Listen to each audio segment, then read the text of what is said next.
Assalamualaikum warahmatullahi wabarakatuh. Perkenalkan, nama saya Lidiawati Mohu dari kelas A5 Prodi PGSD.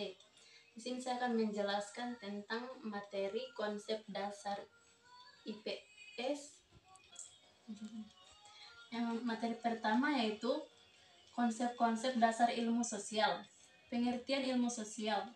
Ilmu sosial menurut Sapria dalam struktur disiplin ilmu, baik ilmu sosial maupun ilmu pendidikan, belum ada ditemukan nama pendidikan IPS sebagai subdisiplin ilmu. Namun demikian, peran ilmu sosial tetap menjadi konten utama untuk pendidikan IPS. Kemudian karakteristik ilmu sosial. Yang pertama, berbagai batang tubuh disiplin ilmu sosial yang diorganisasikan secara sistematis dan ilmiah. Batang tubuh disiplin itu berisikan sejumlah teori dan generalisasi yang handal dan kuat serta dapat. Kemudian karakteristik ilmu sosial. Yang pertama, berbagai batang tubuh disiplin ilmu sosial yang diorganisasikan secara sistematis dan ilmiah.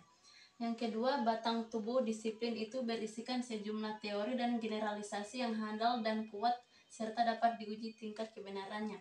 Kemudian, batang tubuh disiplin ilmu-ilmu sosial disebut juga struktur disiplin ilmu atau fundamental ide. Yang keempat, teori dan generalisasi dalam struktur disebut pula pengetahuan yang dicapai lewat pendekatan konseptual dan sintaktis, yaitu lewat proses bertanya, berhipotesis, pengumpulan data. Kemudian materi yang kedua yaitu konsep dasar sejarah dan konsep dasar geografi. Konsep dasar sejarah secara harfiah berasal dari kata Arab yang artinya pohon. Dalam bahasa Arab sendiri sejarah disebut tarik. Adapun kata tarik dalam bahasa Indonesia artinya kurang lebih adalah waktu atau penanggalan. Kata sejarah lebih dekat pada bahasa Yunani yaitu historia yang berarti ilmu atau orang pandai. Kemudian dalam bahasa Inggris menjadi history yang berarti masa lalu manusia. Kata lain yang mendekati acuan tersebut adalah GCT yang berarti sudah terjadi.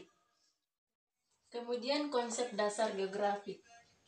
Pengetahuan tentang geografi sebenarnya sudah lama dikenal manusia sejalan dengan perkembangan peradaban manusia. Peradaban manusia berkembang karena manusia berusaha melangsungkan hidupnya dengan memanfaatkan potensi lingkungan alam yang ada. Meskipun demikian, kadang lingkungan alam membatasi manusia dalam berusaha. Interaksi lingkungan manusia dengan lingkungan alam merupakan bagian penting yang dipelajari dalam geografi. Kemudian materi yang ketiga yaitu konsep dasar ekonomi dan koperasi. Ekonomi dan koperasi. Berkenaan dengan ekonomi ini, Brown mengemukakan bahwa ekonomi dapat didefinisikan sebagai studi tentang cara bagaimana manusia melalui peranata-peranata memanfaatkan keterbatasan sumber daya modal, sumber daya alam, dan tenaga kerja memuaskan kebutuhan materinya. Kemudian berbagai sumber daya ini tidak tersedia dengan bebas, karenanya sumber daya ini langka dan mempunyai berbagai kegunaan alternatif. Pilihan penggunaan dapat terjadi antara penggunaan sekarang dan penggunaan esok hari. Selain itu, penggunaan sumber daya tersebut menimbulkan pula biaya dan manfaat, maka diperlukan pertimbangan definisi dalam penggunaan sumber daya. Kemudian materi yang keempat, konsep dasar cabang-cabang ilmu sosial, antropologi, dan psikologi. Pengertian antropologi adalah salah satu cabang ilmu sosial yang mempelajari tentang budaya masyarakat suatu etnis tertentu. Antropologi lahir atau muncul berawal dari ketertarikan orang-orang Eropa yang melihat ciri-ciri fisik, adat istiadat, budaya yang berbeda dari apa yang dikenal di Eropa. Antropologi berasal dari kata Yunani yang berarti manusia atau orang dan logos yang berarti ilmu. Antropologi mempelajari manusia sebagai makhluk biologis sekaligus makhluk sosial. Kemudian pengertian psikologi dan pendidikan.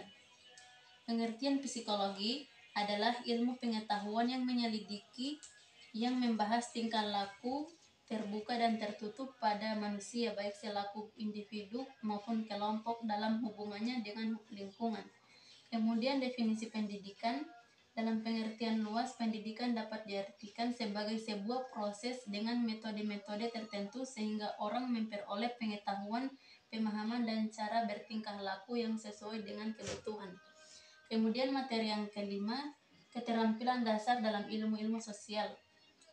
Keterampilan bertanya dalam berbagai kegiatan kehidupan sehari-hari.